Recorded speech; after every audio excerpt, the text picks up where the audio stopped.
오늘 설교 제목은 아버지입니다.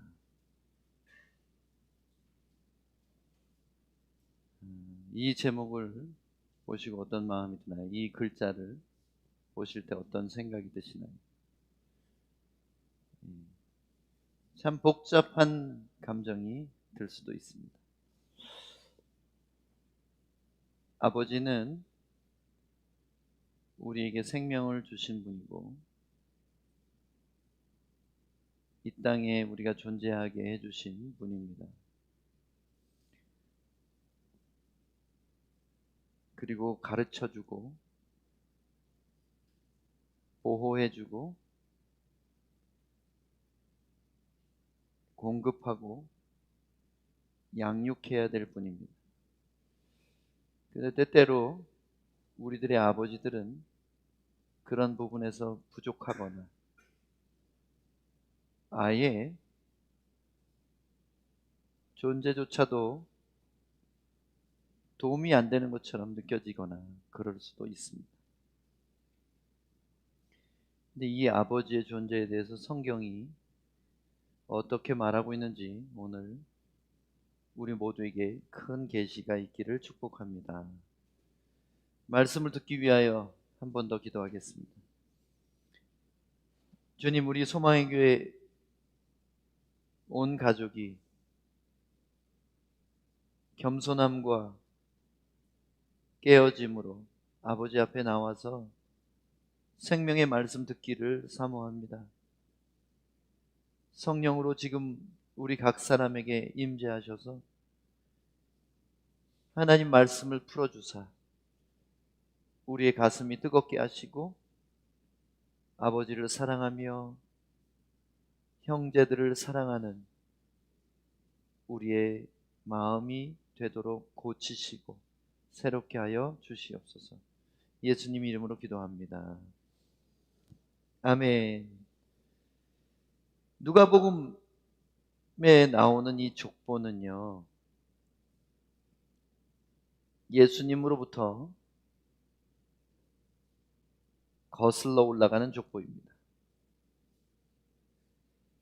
창세기의 족보나 마태복음의 족보는 내려오는데 오직 누가복음에 나오는 족보만 거슬러 올라갑니다.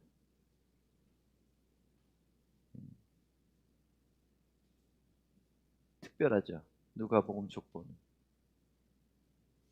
근데 누가는 사복음서 중에 예수님의 인간됨을, 사람 되심을 표현한 복음서입니다. 그래서 더 특별해요. 사람의 뿌리가 누구인지를 거슬러 올라가기 때문이에요. 그런데 왜 제가 36절 중간부터 이렇게 본문을 정했냐면요, 우리 집사님 처음부터 읽어주셨지만 제가 정한 본문은 36절 B. 여러분, 어떤 절에 A, B 이렇게 나누는 건 뭐냐면 앞절을 말할 때는 A, 뒷부분 절반을 얘기할 때는 B 이렇게 하는 거예요. 그래서 36B부터 시작한 이유가 뭐냐면 노아 때부터는 인류의 공통조상이에요. 근데 함, 셈, 야벳, 홍수 후에 다 죽고 나서 노아 가족만 남았잖아요. 함, 셈, 야벳, 그 세 아들로부터 민족들이 갈라져 나왔기 때문에 각자의 민족이 함에 속했는지 셈에 속했는지 야벳에 속했는지 갈라진단 말이에요. 그런데 안 갈라진 때가 언제까지냐면 노아까지는 모든 인류의 공통적인 할아버지예요. 할아버지들이에요. 그래서 노아, 그 위에가 레멕이에요. 포 성경은 필류지 노아 이렇게 돼 있는데 한글 성경에는 그 위는 이렇게 돼 있어요. 노아의 위는 레멕입니다. 레멕의 위는 무두셀라입니다. 무두셀라 제일 오래 사신 할아버지 알죠? 969세까지 살았어요. 무두셀라의 아버지는 에녹입니다. 300살에 무두셀라를 낳았죠. 하나님과 동행하다가 65세 때 무두셀라를 낳고 300년간 하나님과 동행하다가 들려 올라간 사람 에녹. 에녹의 위는 야렛이고 야렛의 위는 마할랄렐이고 마할랄렐의 위는 가이난이라는 사람이고 가이난의 위는 에노스라는 사람인데, 에노스는 왜 특별하냐면 이때 비로소 하나님의 이름을 불렀어요. 그럼 에노스 위에는 어때요? 셋이나 가인이나 아벨이나 이때는, 그때 나는 무수한 자손들은 하나님을 잊어버리고 살았다는 거예요. 그 에노스부터 다시 하나님의 이름을 부르는 사람들이 생겼다는 거죠. 에노스 위는 셋이요. 셋은 누구예요? 아벨 대신 주신 아들이죠. 셋의 위는 아담입니다. 예수님이 인간이라면 여기까지 족보를 써야 되는데, 누가는 놀랍게도 그의 아버지는 하나님이시라. 너무 감동적이지 않아요? 성경의 다른 어디에도 이렇게 나오지 않습니다. 오직 여기 족보에만 하나님이 아버지로 기록되어 있습니다.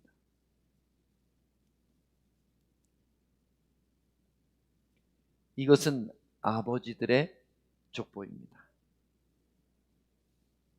그 마지막이 제일 위가 하나님이라는 이 되게 아무 감정도 없이 쓴 것 같은 이 족보가 우리를 그렇게 가슴 뭉클하게 하는 이유가 있어요. 만일 이 족보가 예수님의 족보가 아니라면 그 위는 아담이요로 끝났을 거예요.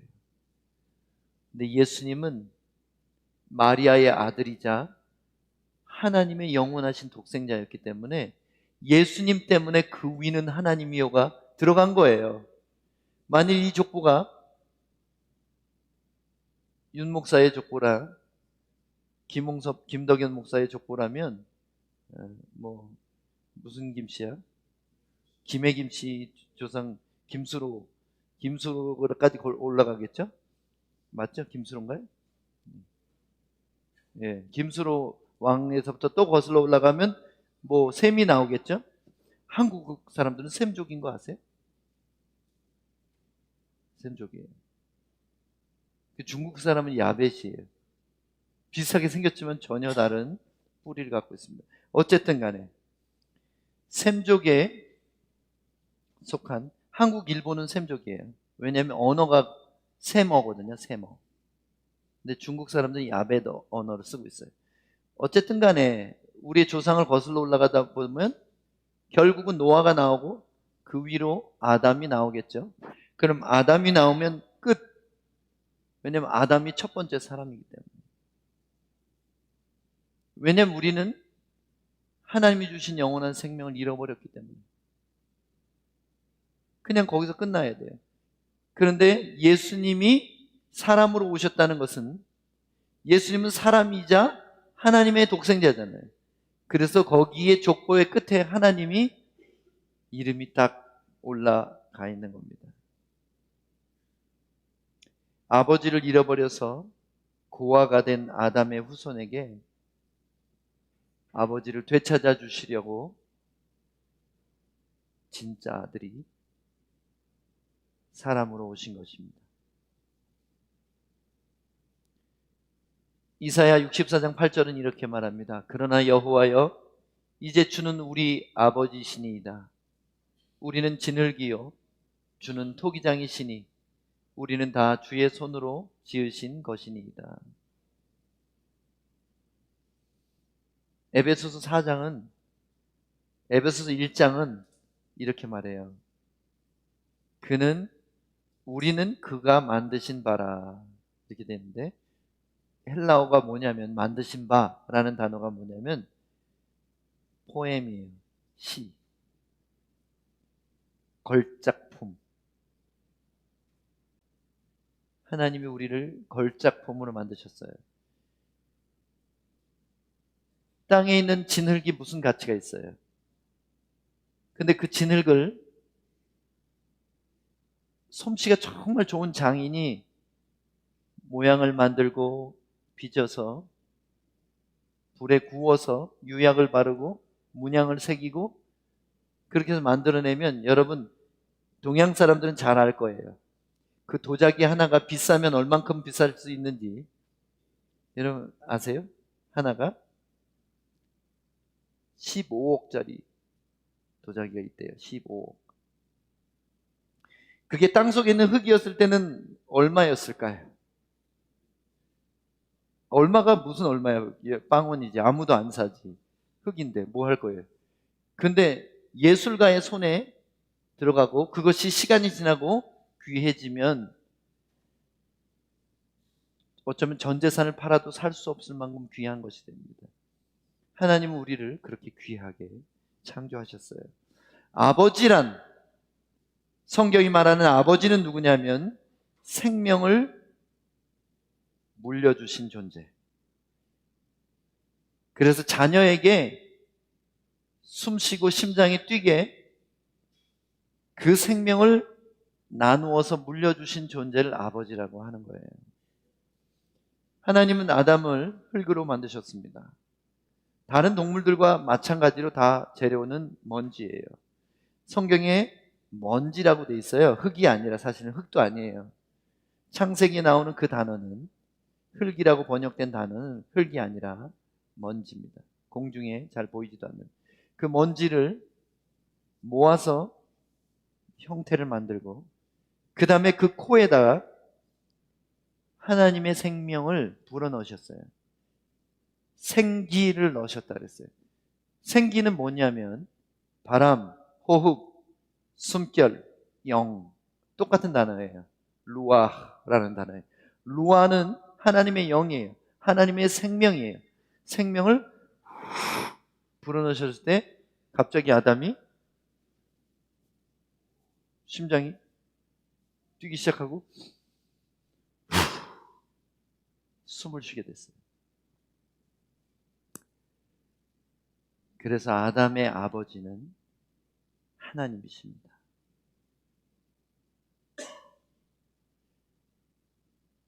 그런데 아버지와 자녀는 사랑의 관계 안에서 아버지로부터 모든 것을 배우고 모든 것을 깨닫고 그리고 모든 보호와 공급을 받게끔 아버지와 자녀를 만드셨는데 이 아담이 하나님 아버지께 순종하지 않고 고아의 영에게 순종했을 때 사탄은 고아의 영이에요. 왠지 아세요? 아버지를 반역하고 떠나갔어요. 사실은 사탄의 아버지도 하나님이십니다.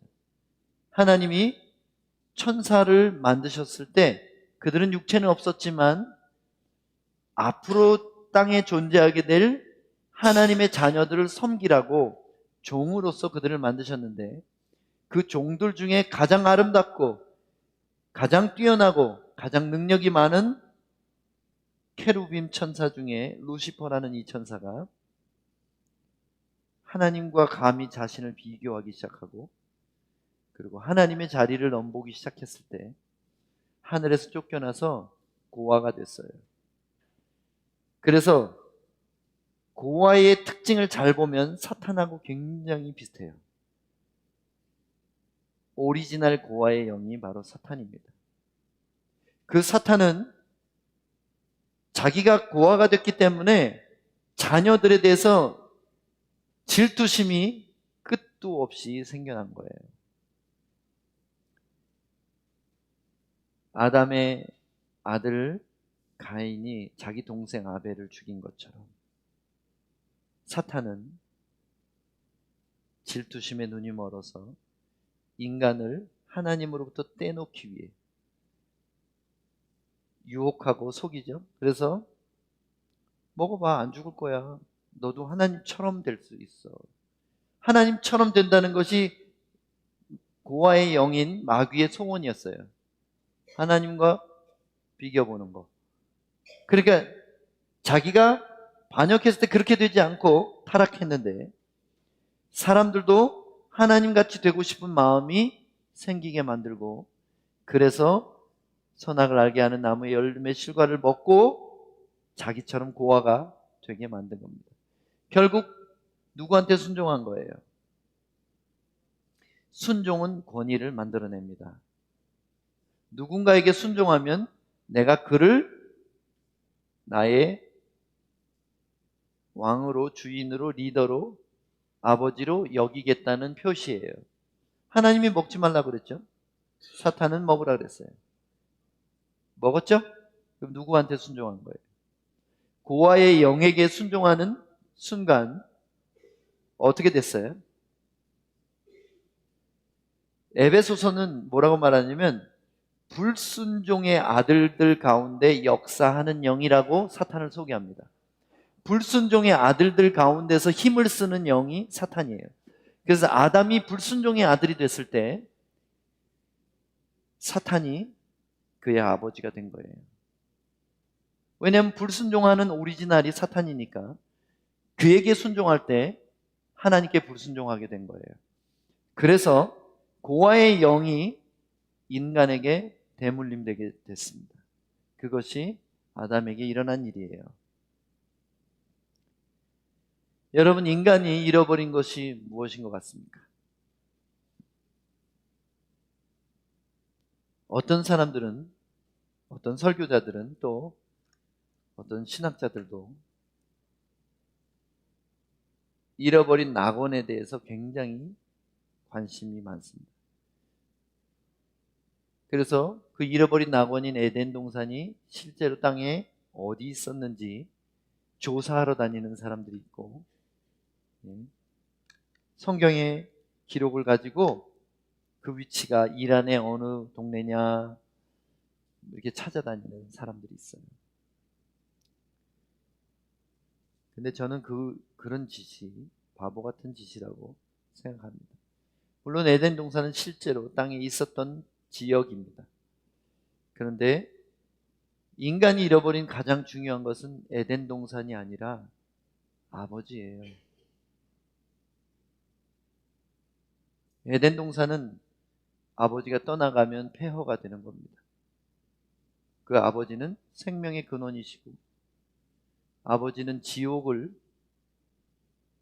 천국으로 바꿀 수 있는 분이시기 때문에 사막이 꽃동산이 되게 할 수 있는 분이 아버지시기 때문에 우리가 필요한 것은 잃어버린 낙원이 아니라 잃어버린 아버지 사랑이라는 거예요.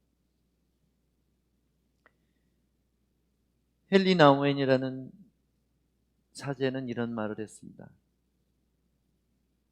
베이비 부머 이후로, 그러니까 1950년대 이후로 인류는 아버지를 잃어버렸다. 아버지 부재의 시대다. 그렇게 말하고 있습니다. 진정한 아버지 사랑을 받지 못한 사람의 문제, 곧 지금 살고 있는 모든 인류의 세 가지 문제예요. 첫 번째는 정체성을 찾지 못한다는 겁니다. 두 번째는 가치를 믿지 못한다는 거예요. 자신의 가치에 대해서. 세 번째는 삶의 목적을 알지 못한다는 것입니다. 자, 온 인류가 가지고 있는 문제, 진정한 아버지 사랑을 받지 못한 사람, 곧 아담의 후손들의 공통적인 문제가 바로 이 세 가지예요. 정체성이란 내가 누구인가? 나는 누구지? 하는 문제예요. 가치는 뭐예요? 내가 정말 존귀한 존재인가? 하는 문제고요. 목적은 내 인생은 무엇을 위해 존재하고 무엇을 이루어내야 되는가? 실제로 심리학적으로도 아버지의 사랑을 충분히 받고 자라지 못한 자녀들은 남성이 남성성을 배우지 못해요. 여성이 여성성을 배우지 못합니다. 놀랍죠? 여성성은 어머니한테 배우는 것 같지만 어머니는 심리학적으로 안정감을 주는 존재고 아버지는 그의 존재의 자존감, 그래서 중요감을 주는 존재이기 때문에 아들이나 딸이나 아버지가 없으면 남자는 남자답지 못하고 여자는 여자답지 못하게 돼요. 그래서 어느 문화권의 어느 나라든지 가정적인 아버지가 없는 문화권들 있죠. 연애하다가 애 임신하면 떠나가 버리는 그런 문화를 가진 곳에서는 동성애자가 많이 나옵니다.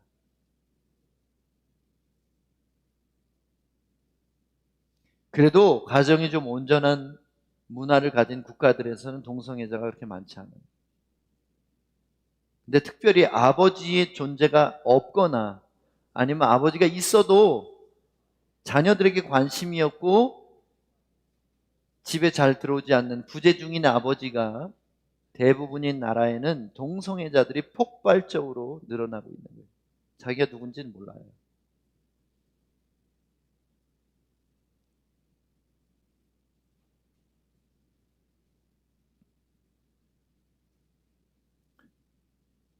너무 슬프죠. 2011년부터 지금까지 13년째 대한민국의 청소년 사망률 1위가 뭔지 아세요? 교통사고도 아니고 암도 아니고 2010년까지는 질병에 의한 사망이 1위였습니다. 근데 2011년부터는 순위가 바뀌었어요. 이건 미국도 비슷합니다. 압도적인 사망률 1위는 자살이에요. 왜 아이들이 자살하죠? 이 세 가지가 없어지면 자살하는 거예요. 다시 말하면 좋은 아빠들이 없어서 애들이 죽어간다는 거예요.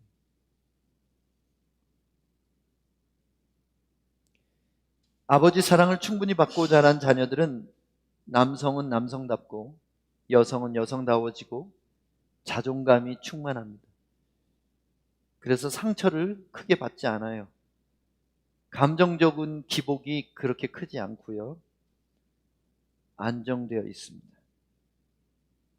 사랑할 줄 알고 사랑받을 줄 알아요. 아버지는 공급자고 보호자고 양육하는 자고 스승이고 본을 보여주는 사람이기 때문에 한 인간의 올바른 기초를 만드는 존재입니다. 반대로 아버지의 사랑이 없을 때는 사람에게 찾아오는 게 뭐냐면 비교예요. 비교. 쟤는 공부를 잘하는데 나는 왜 공부를 못하지? 쟤는 저렇게 예쁘게 생겼는데 나는 왜 이렇게 못생겼지? 쟤는 저렇게 날씬한데 나는 왜 이렇게 뚱뚱하지?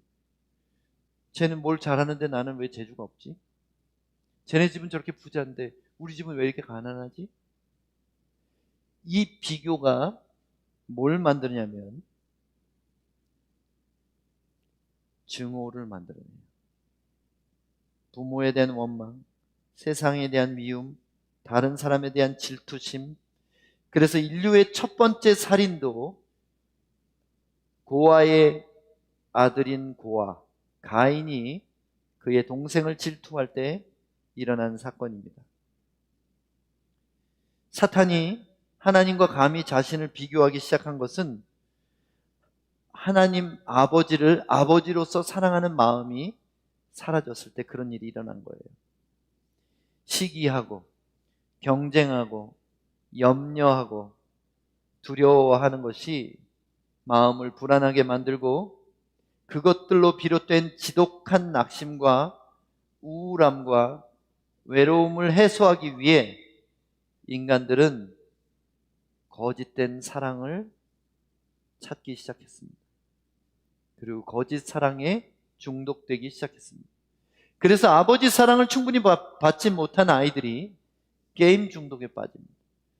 아버지 사랑을 충분히 받지 못한 아이들이 성적인 범죄에 빠지게 돼 있습니다. 아버지 사랑이 충분하지 않은 애들이 또래 집단에게 자기의 소속감과 정체성을 두게 됩니다. 그래서 친구들이 좋지 않은 일을 하면 따라하는 거예요. 하나님 아버지를 잃어버린 모든 인류의 질문. 첫 번째죠. 정체성. 나는 누구인가? 이 질문에 대해 좋은 아버지를 두지 못했다면 답을 절대로 찾을 수가 없어요. 좋은 자녀는 좋은 아버지를 두고 있기 때문에, 정체성을 찾지 못한 자녀들은 내가 누구인지 그걸 모르기 때문에 그 다음 질문들에 대해서는 아무 의미도 없는 거예요. 내가 누군지 모르는데 무슨 가치가 있어요? 그냥 진화의 산물이에요. 그냥 우리 아버지 엄마가 눈이 맞아가지고 좋아가지고 그냥 지네끼리 좋아서 내 의사도 물어보지 않고 나를 태어나게 만든 거예요. 그래서 부모가 원망스럽죠. 아버지 사랑을 못 받은 애들은 부모를 원망해요. 누가 낳아달래? 이렇게 무능하고 가난할 거면 차라리 낳지를 말지. 누가 살고 싶다 그랬어? 얼마나 많은 청소년들이 부모에게 이런 끔찍한 말을 하는지 모르겠어요. 그러니까 내가 남자인지 여자인지도 헷갈리고.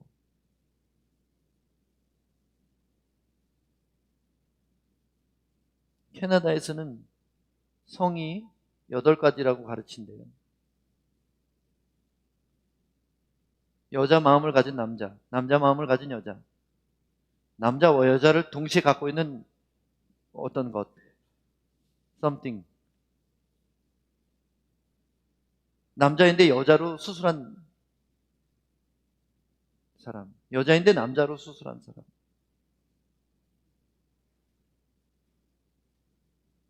남자도 여자도 아닌 뉴트럴. 그것도 성이래요. 이런, 거기다 남자 있고 여자 있고. 그게 이게 뭔 짓을 하는지를 모르는 거예요. 나는 가치가 있는가? 두 번째 질문. 사랑받지 못하고 자란 성장 과정을 가진 모든 청소년 남자애, 여자애들이 죄 가운데 중독되고 자기 목숨을 지금 끊고 있어요. 지금 제가 설교 시작한 지금부터 전 세계에 지금 자살한 애들이 몇 명인지 여러분 혹시 아세요? 이런 거 인터넷 검색해보면 다 나와요. 1분에 몇 명이 자살하는지가, 그 중에 청소년이 몇 명인지가 다 구글링 해보면 다 나와요. 지금 뭐 어떤 애 떨어졌고요, 어떤 애 목매달았고요, 어떤 애는 약 먹었고요. 지금 세계 여러 나라에서 청소년들이 다 그렇게 죽고 있어요. 그 아이들이 죽는 것을 보시고 우리 아버지는 울고 계세요. 내 삶이 목적이 있는가? 세 번째. 목적이 없으니까 방황하죠. 길을 찾지 못해서 헤매는 게 인생이에요. 이거 해보다 안 되면 저거 하고, 전공도 이거 했다가 저거 안 맞는 것 같으면 저거로 다시 바꾸고, 사업도 이거 열었다가 안 되면 저것도 해보고, 확신이 없어요. 그 애정 결핍에 대해서 뭔가 집착하는 것으로 채우려고 그래요. 슬픈 음악을 그냥 하루 종일 듣는다든지, 어떤 취미에 몰두하거나, 운동도 중독되는 건 마찬가지예요. 운동 중독이 그게 다른 것보단 좀 나아 보이지만 결코 건강한 것이 아닙니다.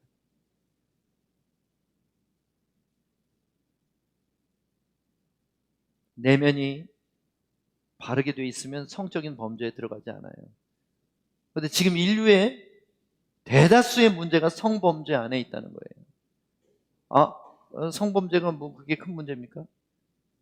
나는 성범죄를 저지르지 않는데요. 성범죄는 사회적인, 제도적인 범죄, 도덕적인 범죄를 말하는 게 아니라 하나님이 보실 때 성적으로 깨끗하지 않은 걸 말하는 거예요.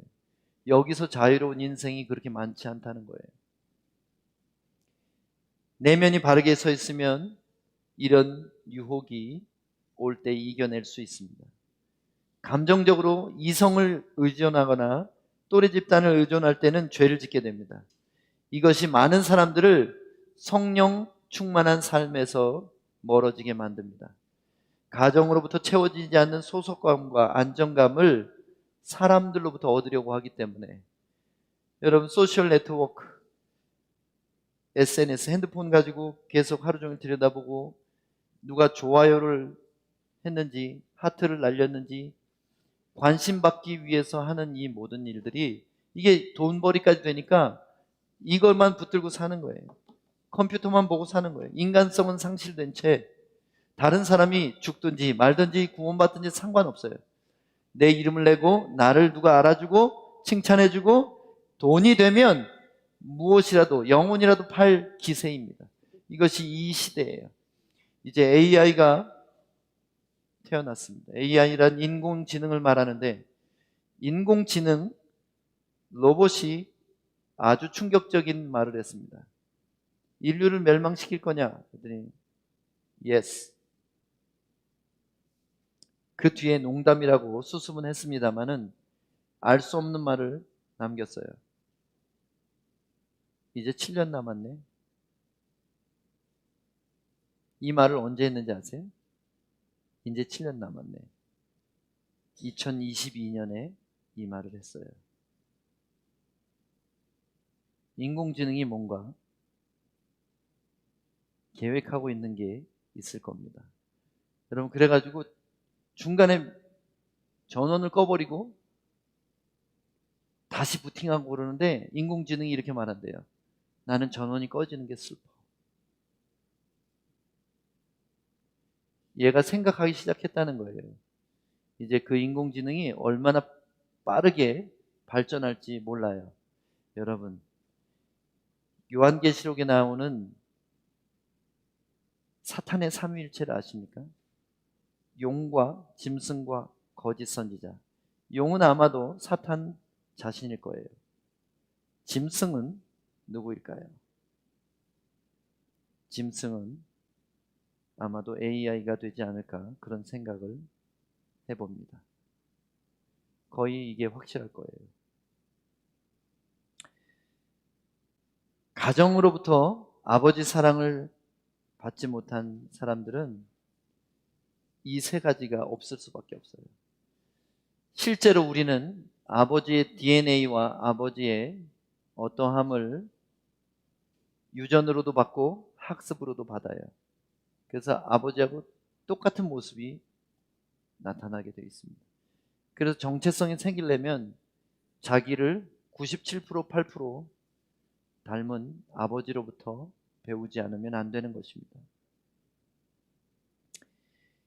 창세기 1장 27절에 놀라운 말씀이 있어요. 하나님이 자기 형상 곧 하나님의 형상대로 사람을 창조하시되 남자와 여자를 창조하셨습니다. 오늘 남자, 아버지 얘기만 하니까 엄마들 섭섭해하지 마세요. 여기 하나님은 남자와 여자를 창조하셨고 그들의 아버지십니다. 왜 아들 얘기만 합니까? 우리는 참 기분 나빠요 하는 분들이 있어요. 하나님은 남성 중심의 존재이십니까? 아니에요. 왜냐하면 남자를 대표로 만들었기 때문에요. 대표가 좋은 겁니까? 대표라는 거는 그 자체가 좋은 것보다는 좋지 않은 게 많아요. 왜냐하면 대표는 책임성을 말하기 때문에 잘난 게 아니라 책임지는 거예요.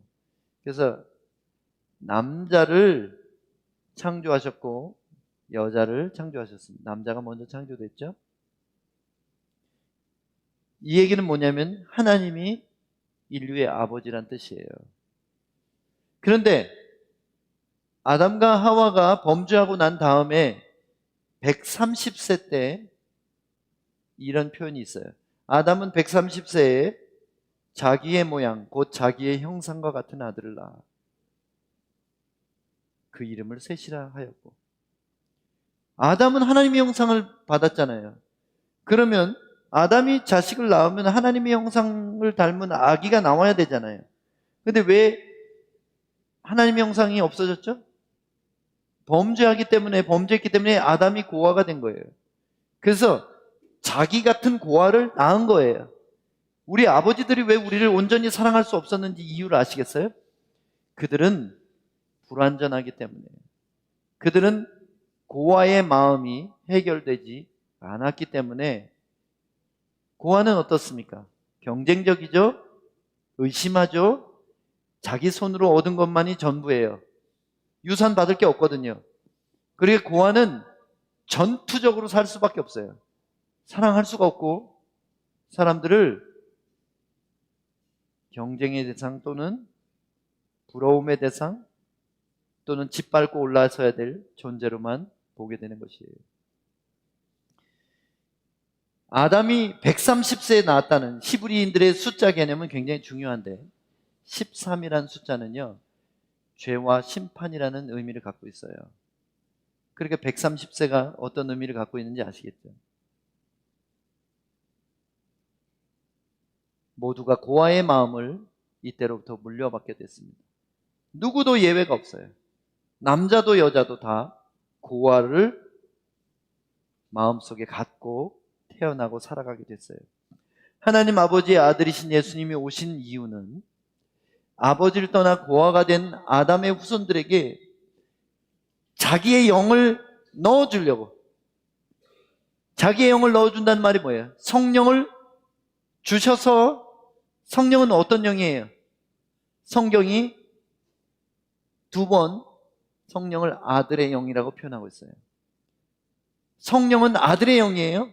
그러니까 아들의 영이 우리에게 왔을 때 우리는 자동적으로 하나님의 자녀가 되고 아버지라고 부를 자격이 생긴다는 겁니다. 아담 이후로 고아가 된 인류가 예수 그리스도 때문에 입양된 거예요. 다시 재입양된 거예요. 그 구절을 갈라디아서에서 찾아보겠습니다. 갈라디아서 4장 4절로 7절입니다. 때가 참에 하나님이 그 아들을 보내사 여자에게서 나게 하시고 율법 아래서 나게 하신 것은 율법 아래에 있는 자들을 속량하시고, 속량한다는 말은 값을 주고 산다는 뜻이에요. 사탄에게 팔려간 우리를 대가를 지불하고 찾으시는데 그 대가가 바로 영원하신 당신의 독생자를 죽이는 대가를 가지고 우리를 사셨어요. 다음 계속해서 읽겠습니다. 우리로 아들의 명분을 얻게 하려 하십니다. 여기 아들은 대표성이기 때문에 딸도 마찬가지예요. 우리로 아들, 딸의 명분을 다시 되찾게. 그래서 우리들이 그분의 아들로 딸로 입양되게 하시려고 예수님이 오셨다는 거예요. 6절 읽어보겠습니다. 너희가 이러므로 하나님이 그 아들의 영을 우리 마음 가운데 보내사 아빠, 아버지라고 부르게 하셨느니라. 히브리 말 아바는 우리 한국말의 아빠하고 똑같은 말이에요. 그리고 아바가 아니라 실제로 이스라엘 가서 제가 들은 소리는요, 아빠에 더 가깝습니다. 유대인 종교인 아들이 요만한 애가 횡단보도를 걷는데 손잡고 있는데 아빠? 이렇게 부르더라고요. 깜짝 놀랐어요. 똑같아요. 한국말 아빠하고 똑같습니다. 아빠, 아버지라고 부르게 하셨다. 이 말은 경외하는 아버님 이게 아니라 아빠 이렇게 할 수 있게 됐다는 거예요. 어떻게? 왜? 친밀함이 회복되고 사랑이 회복됐다는 뜻이에요. 7절입니다. 그러므로 내가 이후로는 종이 아니요 아들이니 딸이니 아들, 딸이면 하나님으로 말미암아 유업을 받을 자니라. 하나님의 상속을 받을 상속자라는 뜻이에요. 예수님이 우리에게 하신 일이 뭔지 아세요? 우리를 영원한 죽음에서 건진 것 그 정도가 아니에요. 아들과 딸의 지위를 회복시켜서 이 다음에 하나님의 나라를 상속하는 상속자가 되게 하신 것이네요. 죄로 우리 안에 들어온 고아의 영이 죄를 해결하신 예수님을 믿고 붙잡을 때 깨지고 떠나갑니다. 그래서 하나님을 아빠라고 부를 수 있게 되는 거예요. 성령이 우리에게 아들의 영으로 딸의 영으로 계시기 때문입니다. 로마서 8장에도 비슷한 말씀이 나와요. 14절부터 17절입니다. 무릇 하나님의 영으로 인도함을 받는 사람은 곧 하나님의 아들이라. 섭섭해하지 마세요. 아들이라 할 때는 man 같은 단어예요. man은 뭘 말하는 줄 아세요? mankind를 말할 때도 man이라고 그래요. man 속에는 오맹하고 물레가 다 들어있어요. 그래서 대표를 말하는 거예요. 하나님의 영으로 인도하는 받은 사람은 하나님의 아들, 딸이라. 저는 이렇게 번역하겠습니다. 너희는 다시 무서워하는 종의 영을 받지 아니하고 양자의 영을 받았으므로 어댑트 된 거예요. 우리가 아빠, 아버지라고 부르짖느니라. 아빠, 아버지. 근데 여기 14절을 잊지 마세요.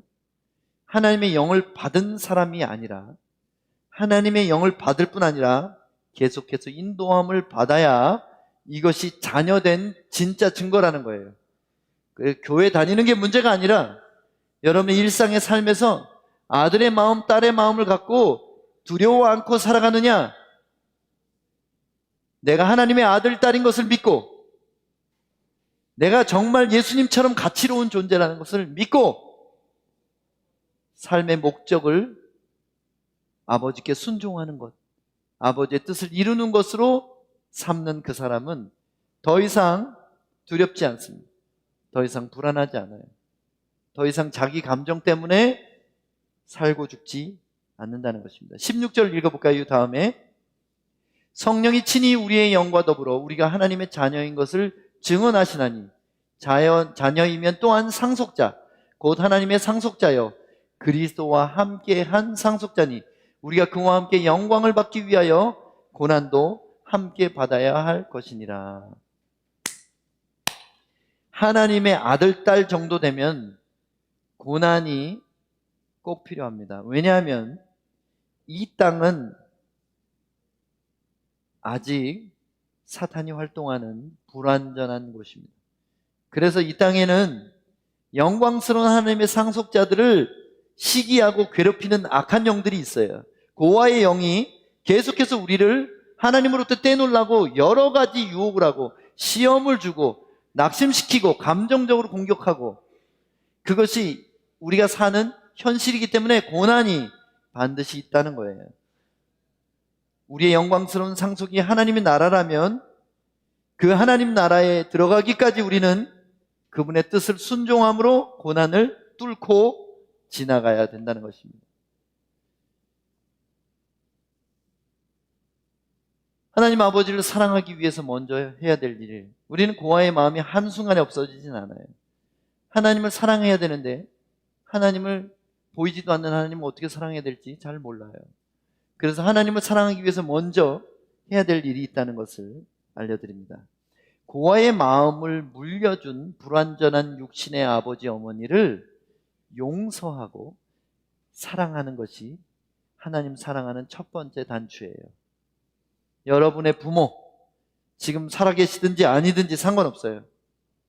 여러분의 부모가 여러분에게 준 상처들에 대해서 마음으로부터 용서하고 축복해야 됩니다. 왜냐하면 이것은 성경의 진리에 근거하고 있어요. 두 가지 진리를 말씀드리면, 먼저 보이는 사람을 사랑하지 않고는 보이지 않는 하나님을 사랑할 수 없기 때문입니다. 이것이 성경의 원리예요. 보이는 부모를 공경하지 않으면서 보이지 않는 진짜 아버지를 공경할 수가 없다는 거예요. 요한일서는 이렇게 말합니다. 누구든지 하나님을 사랑하노라 하고 그 형제를 미워하면 이는 거짓말하는 자니 보는 바 그 형제를 사랑하지 아니하면 보지 못하는 바 하나님을 사랑할 수 없느니라. 여기 나오는 형제는 사람 전체를 말하는 거예요. 보이는 사람을 형제라고 말한 거예요. 왜 형제입니까? 다 하나님 아버지가 만드신 존재니까 우리는 다 형제인 거예요. 우리의 아버지도 우리의 어머니도 사실은 이 형제라는 카테고리에 들어가는 거예요. 자, 다시 말합니다. 하나님을 사랑하는 방법은 그분을 경외하는 거예요. 경외하는 건 뭐냐면 그분께 복종하고 그분 앞에서 겸손한 거예요. 부모님을 사랑하는 방법은 그분들을 공경하는 것입니다. 경외와 공경은 비슷해요. 대부분 자기 부모를 향한 태도가 하나님에 대한 태도가 됩니다. 부모를 온전히 믿지 못할 때 내가 믿는다고 말하지만 하나님은 온전히 못 믿어요. 내가 필요할 때 없었던 부모, 그렇기 때문에 내가 정말 결정적인 순간에 하나님 불러도 나를 도와주지 않을 거라는 의심이 믿음에 섞여 있다는 거예요. 부모를 믿지 못할 때 하나님도 온전히 믿지 못하고, 부모를 원망하는 자녀일 때는 하나님도 어떤 일에 대해서 원망할 수 있게 된다는 것입니다. 또 한 가지 진리는 이겁니다. 신명기 5장 16절에 너는 내 하나님 여호와께서 명령한 대로 내 부모를 공경하라. 그리하면 내가 여호와가 내게 준 땅에서 내 생명이 길고 복을 누리리라. 이것은 진리예요. 이게 진리니까 이 말씀을 뒤집어도 진리가 됩니다. 무슨 얘기냐면, 너는 하나님께서 명령한 대로 내 부모를 공경하지 않는다면 하나님이 내게 준 땅에서 내가 일찍 죽고 저주를 받을 것이다. 이게 진리예요. 부모님을 공경하지 않으면 뭘 해도 안 되고 생명이 짧게 된다는 거예요. 공경한다는 것은 그들의 가치를 인정해 주는 겁니다. 그 가치대로 대우해 주는 거예요. 공경한다는 것은 그와의 관계를 소중하게 여기는 것입니다. 우리가 부모와의 감정에 문을 닫아버렸을 때 삶이 꼬이기 시작한다는 거예요. 공경은 그렇게 큰 게 아닙니다. 태도를 말하는 걸 수도 있어요. 우리 청소년들 잘 들으세요. 부모님이 심부름을 시킬 때 불평하는 태도, 인상 쓰는 거, 거역하는 말, 집에 들어오는 시간에 대해서 부모님이, 아버지가 얘기하실 때 화를 내고 들은 척도 안 하고 무시하고 자기 방으로 가서 문을 꽝 닫아버리면 어떻게 될 것 같아요? 빨리 죽을걸? 그리고 뭘 해도 다 망할 거야. 아니 진짜야. 빨리 죽고 뭘 해도 망해. 어저께까지 그렇게 한 사람들은 오늘 꼭 회개하고 주님 제가 저를 바꾸겠습니다. 이렇게 말해야 돼요. 늦은 시간에 나가면서 나가도 되냐고 허락도 안 받고, 누구 만나냐고 물어보면 소리 버럭 지르고, 청년들 마찬가지. 포 잘 못한다고 무시하고, 부모님. 니네도 30살 넘어가지고 이민 와봐. 그게 말이 되나? 여기서 태어나가지고 말 잘하는 거 가지고 그게 무슨 유세야? 우리 아빠가 영어 좀 하는 줄 알았는데 영어권에서 자란 우리 애들이 딱 보니까 그는 영어도 아니고 그냥 콩글리시더라. 그래서 제 영어를 들을 때 우리 아들, 딸이 얼마나 웃기겠어요. 언어 잘 안 된다고 부모님 무시하는, 컴퓨터 잘 못한다고, 핸드폰 세팅 못한다고, 카톡 쓸 줄 모른다고 부모님에 대해서 우습게 여기는 자녀들, 니네들 다 죽을 줄 알아.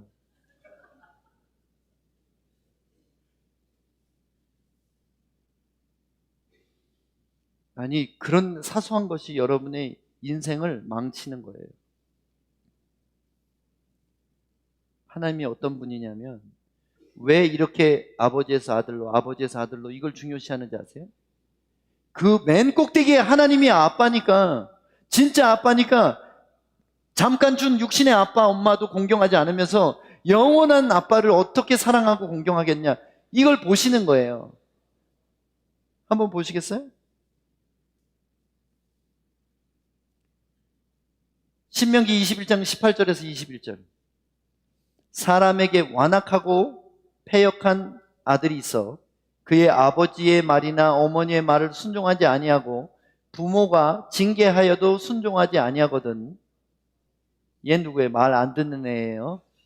말 안 듣는 애. 말 안 듣는 애. 버럭대는 애. 19절. 그의 부모가 그를 끌고 성문에 이르러 그 성읍 장로들에 나아가서 그 성읍 장로들에게 말하기를 우리의 이 자식은 완악하고 패역하여 우리의 말을 듣지 아니하고 방탕하며 술에 잠긴 자라 하면 그 성읍의 모든 사람이 그를 돌로 쳐 죽일지니 이같이 내가 너희 중에서 악을 제하라. 그리하면 온 이스라엘이 듣고 두려워하리라. 니네 구약시대에 태어났으면 다 죽었어. 이렇게 귀 잡고 가서 얘 말 안 듣는 애예요. 그러면 다 돌로 때려 죽이는 거예요. 여러분, 성경이 뭐라고 말했어요? 내 존경할 만한 부모를 공경하라 이랬어요? 훌륭한 엄마 아빠를 공경하라 이렇게 했어요? 아니에요. 이것은 중력의 법칙이나 물리학적인 어떤 법칙이랑 똑같은 거예요. 이렇게 해가지고 떨어지면 떨어지는 거랑 똑같은 거예요. 이건 그냥 법이에요. 왜 그래야 되는지 물을 수가 없어요. 그냥 하나님 그렇다면 그런 거예요. 하나님의 법은 변하지 않습니다. 여러분, 될 수 있는 한 최고의 아들, 딸이 되세요. 그것이 여러분 자신을 축복하는 최고의 방법이에요. 시간 제한이 없이 부모가 돌아가실 때까지, 아니 돌아가신 후에까지도 생명 주신 것을 감사하세요. 그것이 가장 잘되고 축복 가운데 살 수 있는 진리라는 것입니다. 성령 세례를 받은 자녀가, 예수님을 진심으로 믿은 자녀가 믿지 않는 부모에 대해서는 어떻게 됩니까? 그래도 업신여겨서는 안 돼요. 부모가 거듭나지 못했다 할지라도 그들을 공경해야 됩니다. 공경은 순종이 아니에요. 믿지 않는 자녀가 믿지 않는 부모가 교회 나가지 말라고 말하면 그거 순종하면 안 돼요. 그렇지만 온유한 태도로 저는 교회 안 나갈 수 없어요. 때리시면 맞겠습니다. 이렇게 하라는 거예요. 그게 부모를 존중하면서 하나님께 순종하는 방법이에요. 부모 공경은 부모가 죄를 범할 때, 부모가 나쁜 일을 할 때 무조건 덮어주라는 뜻은 아니에요. 그들을 의로움 가운데로 올 수 있도록 기도해주고 조언해주고 어떻게든지 그들을 도우려고 해야 되는 거예요. 하나님이 창조하신 모습대로 회복되게 자녀로서 최선을 다해야 되는 것입니다. 부모가 우리의 잘못을 지적할 때 어떻게 해야 돼요? 화를 내거나, 그건 진짜 돌에 맞아야 돼요. 화내면. 그게 아니라 변명도 하지 말아야 돼요. 그게 아니고요, 이렇게 하지 말아야 돼요. 뭐 해야 돼요? 부모가 잘못을 지적할 때는 내가 잘못했어요 부터 나와야 돼요. 이 말부터 나와야 돼요. 잘못했어요, 용서해 주세요.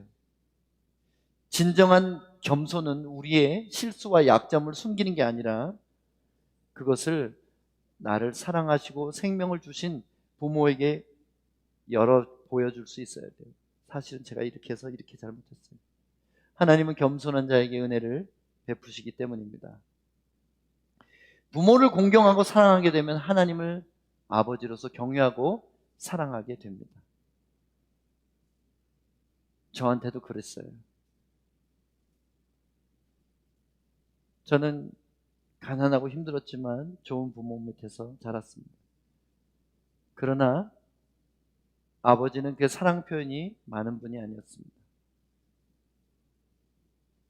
일찍 돌아가셨는데 가실 때까지 입으로 사랑한다는 말을 한 적이 없으셨어요. 저는 그것 때문에 너무 슬펐고 방황했습니다. 그러나 이제는 그렇게 내 곁을 떠나버리는 아버지가 참된 아버지가 아니라 영원히 나를 사랑해 주시는 그 아버지가 계시다는 것을 알게 됐어요. 언제 그렇게 됐냐면 그 부모를 원망하는 대신에 감사하고 그리워할 때 영원하신 아버지를 사랑하게 됐다는 것입니다. 우리가 예수 그리스도를 믿고 따라가는 신앙의 궁극적인 이유가 뭘까요? 천국 가는 게 아니에요. 하나님 아버지를 실제로 만나는 것입니다.